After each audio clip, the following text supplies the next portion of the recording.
Dinas Perikanan dan Pertanian DP2 Kota Makassar bekerja sama dengan jurusan Teknologi Produksi Ternak, Fakultas Vokasi Universitas Hasanuddin, menyelenggarakan pelatihan juru sembelih halal atau disingkat Juleha.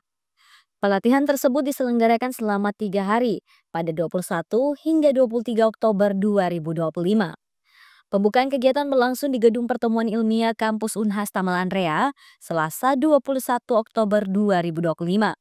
Kepala Dinas Perikanan dan Pertanian Kota Makassar, Sivitas Akademika Fakultas Vokasi Unhas, serta sebanyak 30 pengusaha rumah potong unggas sekota Makassar hadir dalam pembukaan pelatihan. Wakil Dekan Bidang Perencanaan Sumber Daya dan Alumni Fakultas Vokasi Universitas Hasanuddin, Profesor Dr. Insinyur Zainuddin MSI, menyebut jika pelatihan tersebut merupakan implementasi dari Nota Kesepahaman atau MOU antara Dinas Perikanan dan Pertanian Kota Makassar dengan Fakultas Vokasi Unhas. Urgensi pelatihan tersebut untuk meningkatkan keterampilan juru sembelih yang akan berdampak positif pada kualitas hewan yang disembelih. Kepala Dinas Perikanan dan Pertanian Kota Makassar, Aulia Arsyad SSTP MSI, mengatakan jika pelatihan tersebut merupakan program dari Bisnis Perikanan dan Pertanian Kota Makassar. Dengan harapan, semua pengusaha potong ayam di Kota Makassar dapat melakukan pemotongan ayam sesuai syariat Islam.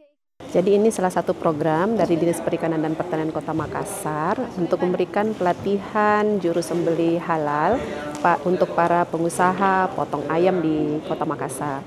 Nah, hari ini alhamdulillah sudah dibuka dan dilaksanakan selama 3 hari, dan terima kasih kepada Fakultas Vokasi Universitas Hasanuddin yang sudah menyambut baik kegiatan ini dalam bentuk swakelola. Oke, harapannya Jadi, terhadap output dari kegiatan ini? iya, harapannya kami semua pengusaha potong ayam di Kota Makassar itu sudah melakukan potong ayam, sembelih ayam ini sesuai syariat Islam. Jadi baca doa dulu sebelum potong ayamnya. Oke, ke depan rencana kerjasama dengan Vokasi Unhas akan seperti apa? Iya, mudah-mudahan akan berlanjut untuk program studi lain.